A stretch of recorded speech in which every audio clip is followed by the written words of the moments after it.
여러분 안녕하세요. 중국어 시간입니다. 이번 시간에는 이별 시의 구조와 전통 시가의 면면이 흐르는 이별의 정안에 대해서 살펴보도록 하겠습니다. 먼저 이별 시의 일반적인 구조입니다. 시는 말한이인 화자가 있고 타자로서의 시적 대상이 있습니다. 그리고 화자와 대상과의 관계로부터 시적 상황이 설정됩니다. 이렇게 설정된 시적 상황 속에서 질서 있게 표면화되는 감정을 우리가 정서라고 하고, 그러한 상황을 대하는 화자의 모습이나 인식의 방향을 태도라고 합니다. 모든 이별시에서 화자가 주로 말하는 대상은 님입니다. 이별시에서의 님은 2인칭으로서 사랑, 동경, 지향의 속성을 반드시 지닐 수밖에 없는 시적 대상입니다. 그러한 대상과의 관계는 화자의 입장에서 볼 때 사랑하는 사람이 곁에 없는 상황, 문학용어로 다시 말씀드리면 대상이 부재라는 시적 상황을 만들어내는 것입니다. 이것이 이별 또는 사별이라는 말로 특수화되는 것이라고 할 수 있습니다. 이러한 이별이라는 부정적인 상황 속에서 화자가 현실을 대하는 태도나 감정은 대략 몇 가지로 유형화되어서 드러나게 됩니다. 공통적인 정서는 슬픔이고, 그러한 슬픔의 정서가 표면화되는 정도가 달라지게 되는 것입니다. 또한 현실을 대하는 태도가 얼마나 적극적인지 소극적인지에 따라서도 시의 분위기가 차이가 나게 됩니다. 이 밖에도 이별이라는 상황을 받아들이고 체념할 것인지 거부할 것인지, 아니면 재회를 소망하는지 님을 원망하는지 등에 따라서도 그 작품 안의 특수성이 부여되는 것이라고 할 수 있습니다. 따라서 이별시를 학습할 때에는 말씀드렸던 내용들을 참고하셔서 먼저 대상이 누구인지, 이별이라는 부재의 상황을 형성해주는 표현들이 어떤 것들이 있는지, 그리고 화자가 그런 상황을 어떠한 태도로 바라보고 수용하는지, 어떠한 정서를 드러내는지를 주로 살펴봐야 하겠습니다. 이와 더불어 시험에서 중요한 것은 하나의 이별시가 제시되었을 때 동일한 상황 속에서 그와 유사하거나 아니면 전혀 다른 태도나 정서를 드러내는 작품들이 묶여서 출제되거나 외부 작품이 보기나 선택지 등으로 인용된다는 점입니다. 그렇기 때문에 주제의식을 공유하는 작품들의 경우에는 함께 연관짓고 엮어 읽기를 하는 것이 매우 중요하다는 것을 꼭 알아두시기 바랍니다.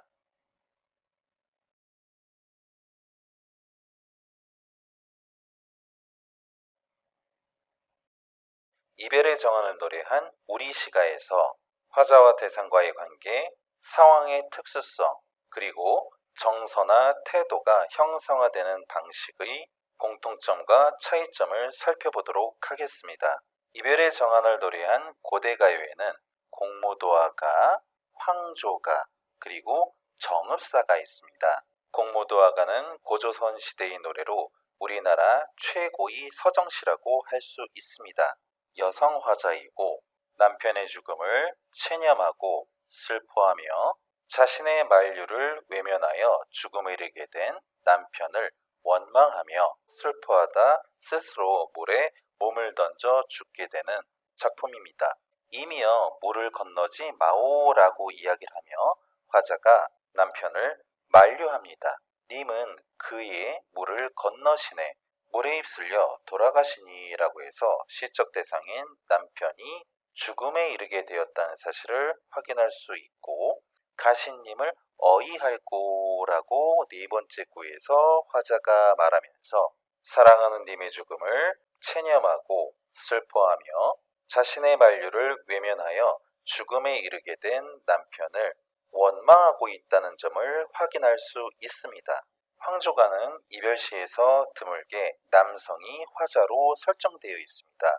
사랑한 여인이 자신을 버리고 떠난 상황 속에서 체념과 허탈함의 정서를 드러내고 있는 작품입니다. 헐헐 나는 적개꼬리 암수정답게 논이는 때 외로울사 이내 몸은 리와 함께 돌아갈꼬라고 이야기를 했습니다.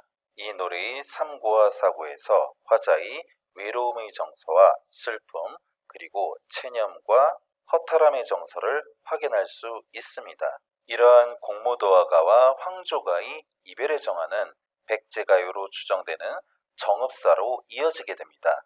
정읍은 전주의 속현이고 이 고을 사람이 행상을 떠나 오래도록 돌아오지 않아서 그 아내가 산 위의 바위에 올라 남편이 간 곳을 바라보며 밤길을 오다가 해를 입진 않을까 염려하여 달에 의탁하여 부른 노래입니다. 화자는 여성이고 행상 나간 남편에 대한 염려와 무사히 돌아올 것을 기원하고 남편을 애타게 기다리는 망부가라고 할 수 있습니다. 본문을 살펴보도록 하겠습니다. 달하 높이곰 돋아샤 머리곰 비추오시라 달님이시여 높이 높이 돋으시어 멀리 멀리 비추어 주십시오. 첫 번째 구절과 두 번째 구절에서는 아내가 행상 나간 남편의 무사기원을 달님에게 기원하고 있습니다. 저제 여러신고요 진대를 드디울시라 시장에 가 계신가요 진 곳을 디딜까 두렵습니다. 이 부분에서는 진 곳, 즉 어두운 곳을 디딜까 두렵다는 아내의 걱정과 염려가 드러나 있는 부분이라고 할 수 있습니다. 어느이다 놓고시라 내거는데 점그르시라 어느 곳에나 짐을 놓으십시오. 내 남편이 가는 곳에 날이 저물까 두렵습니다. 이렇듯 시장에 나가 돌아오지 않는 남편을 하염없이 기다리던 그의 아내가 결국 산 위에서 망부석이 되어 남았다고 하는 망부석설화가 전해집니다. 내용을 정리하면 공모도화가와 황주가는 모두 다 화자가 상황에 체념을 한다는 공통점이 있습니다. 남편에 대한 염려와 기원이 들어있다는 점에서 정읍사는 공모도화가와 황조가와 다른 점을 가지고 있다고 할 수 있습니다. 고려시대에는 가실이 서경별곡과 같은 고려가요가 있고 한시에서는 송인과 같은 작품이 이별의 정환을 잇고 있습니다. 가실의 화자는 여성입니다. 님을 떠나보내며 체념하고 나더러 어찌 살라 하고 가시느냐라고 이야기하며 떠나는 임에 대한 원망의 정서를 드러내고 있습니다. 또한 비록 떠나더라도 바로 돌아오라고 이야기를 하며 재회를 소망하는 태도가 드러나 있는 작품이라고 할 수 있습니다. 가실이 있고 발이고 가실이 있고 가시렵니까 가시렵니까 나를 버리고 가시렵니까 날러는 어디 살라 하고 발이고 가실이 있고 나는 어찌 살라 하고 나를 버리고 가시렵니까. 이 노래의 두 번째 연에서는 떠나는 임에 대한 원망의 정서가 들어 있습니다. 잡사와 두어리마 선하면 아니 올시라 당신을 붙잡아 두고 싶지만 혹시나 님께서 서운하게 생각하시어 다시는 아니 올까 두렵습니다. 가시리의 3년에서는 어쩔 수 없이 님을 떠나보내는 화자의 감정의 절제와 체념의 정서가 들어있다고 할 수 있습니다. 셔론님 보내음너니 가시는 듯 노셔오셔셔 서러운 님을 어쩔 수 없이 보내옵나니 가시자마자 곧 돌아오십시오. 화자는 마지막 연에서 가자마자 곧 돌아오라고 이야기를 하며 이별 후에 재회에 대한 소망을 드러내고 있습니다. 서경별곡은 고려가요 가시리와 함께 이별의 정환을 노래한 작품입니다. 여성 화자이고 자신을 버리고 떠나는 님에게 울면서 이별을 거부하는 여성 화자의 적극적인 태도가 보이는 작품이라고 할 수 있습니다. 주된 정서와 태도는 이별의 거부와 적극성이고 원망의 정서도 형상화되어 있습니다. 하지만 서경별곡에서의 원망의 정서는 공모도화가나 가시리 그리고 규원가에서 드러나는 방식과는 다르다고 할 수 있습니다. 앞서 말씀드렸던 작품들에서의 원망의 정서는 시적 대상, 즉 화자가 임에 대해 서운함을 밝히고 있는 것이라고 하면 서경별곡은 떠나는 님을 배에 싣고 강을 건너는 뱃사공을 원망하는 내용으로 되어 있습니다. 따라서 서경별곡에서의 원망의 대상은 2인칭 시적 대상이 아니라 제3자라는 점에서 앞선 작품들과 다른 점이라고 할 수 있습니다. 이러한 정서와 태도가 드러나는 주요 구절들을 살펴보도록 하겠습니다. 서경이 아질가 서경이 서울이 마르는 서경 즉 평양이 서울이지만 닷꼰대 아질가 닷꼰대 쇼성경 고의 말은 새로 닦은 곳인 소성경 즉 평양을 사랑합니다마는 여해물온 아질가 여해물온 질삼배 바리시고 임과 이별할 것이라면 차라리 길쌈하던 배를 버리고서라도 괴실한데 아질가 괴실한데 우러곰 존니노이다. 나를 사랑만 해 주신다면 울면서 님을 따르겠습니다. 말씀드렸듯이 1년의 마지막 구절에서 울면서 이별을 거부하는 여성 화자의 적극적인 태도를 확인할 수 있습니다. 3년입니다. 대동강 아질가 대동강 넓은디 몰라셔. 대동강이 넓은 줄을 몰라서 배 내어 아질가 배 내어 노한다 사공아. 배를 내어 놓았느냐 사공아. 네 가시 아질가 네 가시 럼란디 몰라셔. 네 아내가 음란한 줄도 몰라서 멸배의 아질가 멸배에 연진다 샤공아. 가는 배에 몸을 실었느냐 사공아. 대동강 아질가 대동강 건너편 고질려. 나의 님이 대동강 건너편에 있는 꽃을 배 타들면 아질가 배 타들면 겉골이이다. 배를 타고 강을 건너면 그 꽃을 꺾을 것입니다. 말씀드렸듯이 서경별국의 3년에서 님을 배에 싣고 떠나는 사공을 원망하는 내용이 들어있다는 점을 확인할 수 있습니다. 정지상의 송이는 우리나라 한시 중 이별가의 백미로 평가되는 칠원절고 중의 하나입니다. 여성화자이고 자연과 인간사를 대조하여 애절함과 슬픔의 정서를 형상화하였습니다. 비갠 긴 언덕에는 풀빛이 푸른데 남포에서 님을 보내며 슬픈 노래를 부르네. 슬프다는 정서가 형상화되었습니다. 대동강물은 그 언제 마를 것인가? 이별 눈물이 해마다 푸른 물결에 더해질 것인데 이별의 공간인 대동강에서 님이 떠나가는 상황을 맞이하며 슬픔에 겨워 눈물을 흘리고 있는 모습을 형상하고 있는 작품이라고 할 수 있습니다.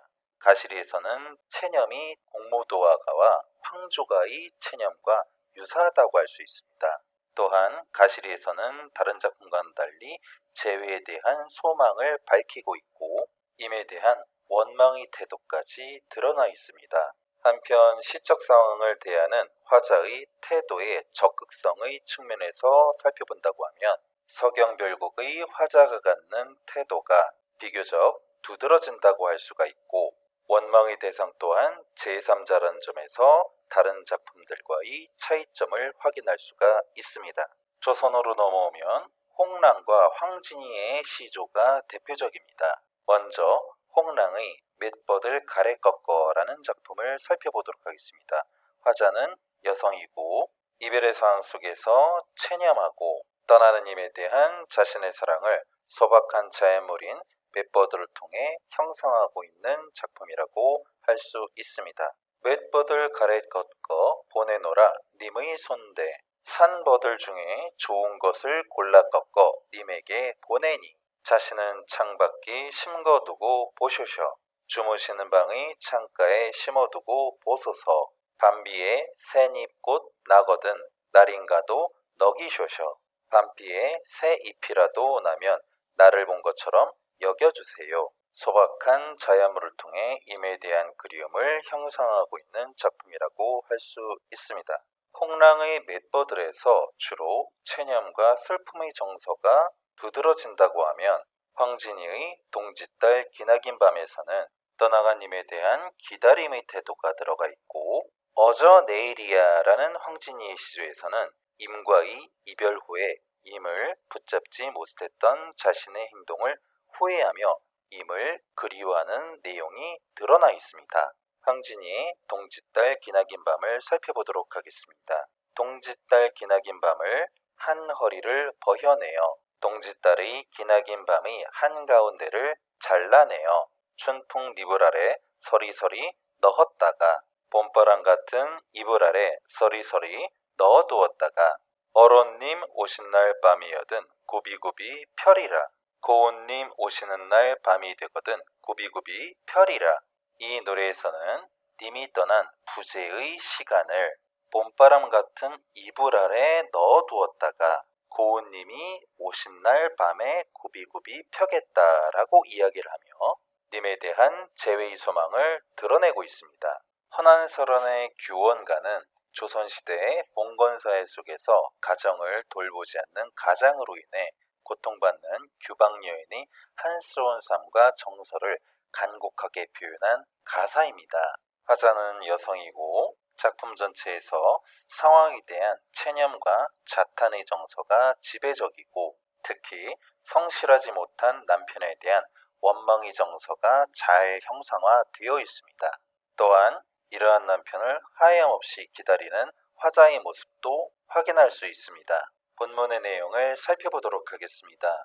연광 훌훌하고 조물이 다시하야 세월이 빨리 지나고 조물주마저 시샘이 많아서 봄바람 가을물이 배울이 푹 지나듯 봄바람과 가을물 곧 세월이 배이 오리 감기는 북이 지나가듯 빨리 지나가니 설빈화한 어대 두고 면목가증 되거구나. 꽃같이 아름다운 얼굴은 어디 두고 보기도 싫은 모습이 되었구나. 내 얼굴 내보거니 어느 님이 날 괸소냐. 내 얼굴을 내가 보거니 어느 님이 나를 사랑할 것인가. 스스로 참귀하니 누구를 원망하리. 스스로 부끄러우니 누구를 원망할 것인가. 내용을 다시 살펴보면 세월이 빨리 지나가고 조물주가 시기심이 많아서 아름답던 얼굴이 보기 싫게 되었구나. 어느 님이 나를 사랑해 줄 것이냐. 스스로 부끄럽구나. 라고 이야기한 부분에서 화자가 스스로를 자책하고 상황에 대한 체념을 드러내고 있다고 할 수 있습니다. 다음 원망의 정서가 들어있는 부분을 살펴보도록 하겠습니다. 규원가의 원망의 대상은 두 가지로 드러납니다. 하나는 집을 나가 돌아오지 않는 남편이고 다른 하나는 꿈속에서 임을 만나려고 했지만 풀벌레 소리로 인하여 이조차 이룰 수 없는 상황 속에서 객관적 상관물로서의 풀벌레 소리와 바람에 지는 입소리를 원망하고 있습니다. 335 야유원의 세 사람이 나단 말가 여러 사람이 때를 지어다니는 술집에 새 기생이 나타났다는 말인가. 꽃 피고 날 저물 때 정처 없이 나가 있어. 꽃 피고 날 저물 때 정처 없이 나가 있어. 백마금편으로 어데어데 머무는고 호사스러운 차림새로 어디에서 머물러 노는가.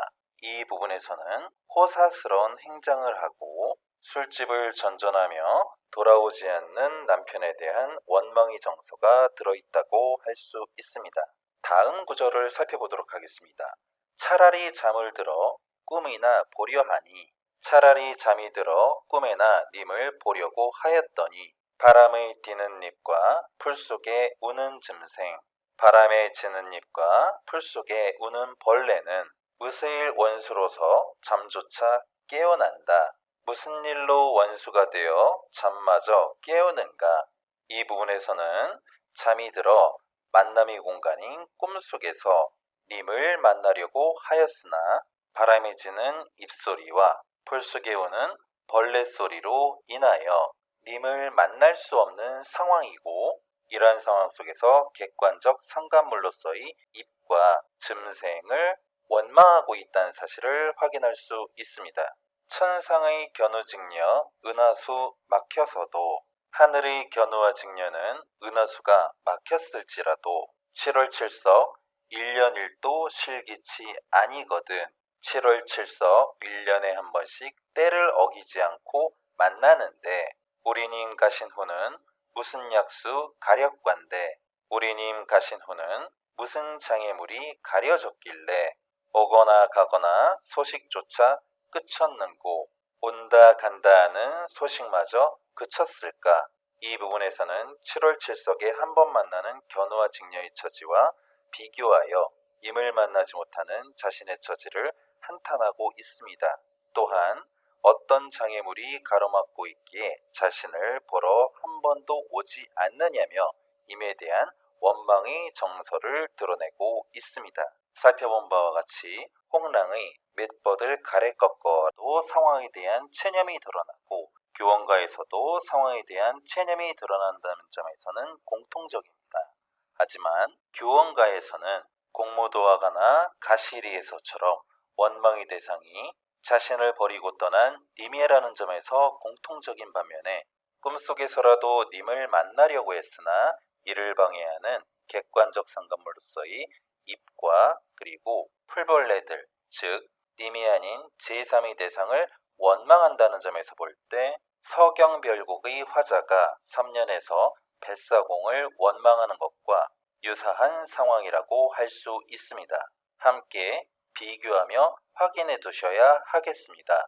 앞서 살펴봤었던 고전시가에서 드러나는 이별의 정화는 현대로 넘어오게 되면 김소월의 진달래꽃에서 그 명맥을 이어나가게 됩니다. 진달래꽃의 화자는 여성이고 이별의 상황을 가정하여 만약 이별을 하게 된다면 체념하여 그 상황을 받아들이고 떠난 님을 축복하며 인고와 희생을 통해서 끝까지 님을 사랑하겠다는 화자의 태도가 드러나 있는 노래라고 할 수 있습니다. 따라서 말없이 고이 보내준다는 점에서 체념의 정서를 확인할 수가 있고 님이 가시는 길에 자신의 분신인 꽃을 뿌리고 그 꽃을 사뿐히 들여밟고 가라는 데에서 화자의 자기희생의 태도를 확인할 수가 있습니다. 또한 만약에 님이 떠난다고 하면 절대로 눈물 흘리지 않겠다라는 표현에서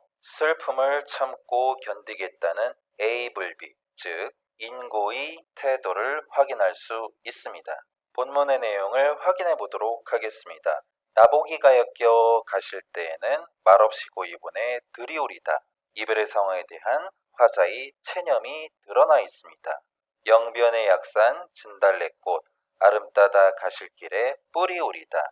떠나는 님의 꽃을 뿌린다고 이야기를 하며 축복을 하는 태도를 보여주고 있습니다.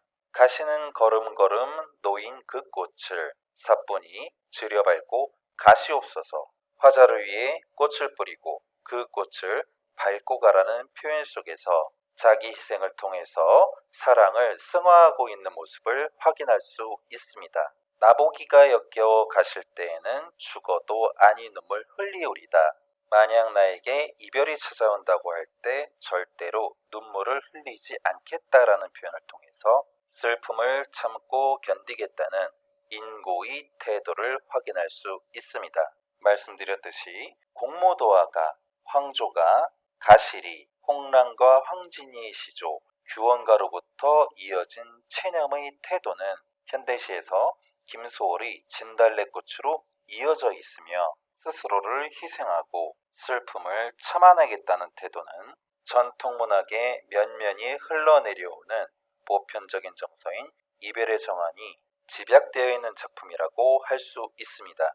특히 시험에서는 가시리, 서경별곡, 진달래꽃의 시적 화자의 태도를 비교하는 문제가 자주 출제됩니다. 진달래꽃과 고려가요인 서경별곡은 가시리와 함께 이별의 정환을 주제로 하고 있다는 점에서 유사성을 보입니다. 하지만 서경별곡의 화자는 가는 님에 대한 하소연, 다짐, 원망, 그리고 질투심까지 나타내는 반면에 가시리나 진달래꽃의 화자는 님을 고이 보내드린다는 점에서 구별됩니다. 또한 가시리는 님이 돌아오기를 기다리겠다는 의지를 보임으로써 언제까지나 이별의 슬픔을 인내하겠다는 진달래꽃의 화자와 태도상의 차이를 보인다고 할 수 있습니다. 말씀드린 내용 꼭 정리해 두시기 바랍니다. 그러면 7분 국어 마치도록 하겠습니다. 안녕.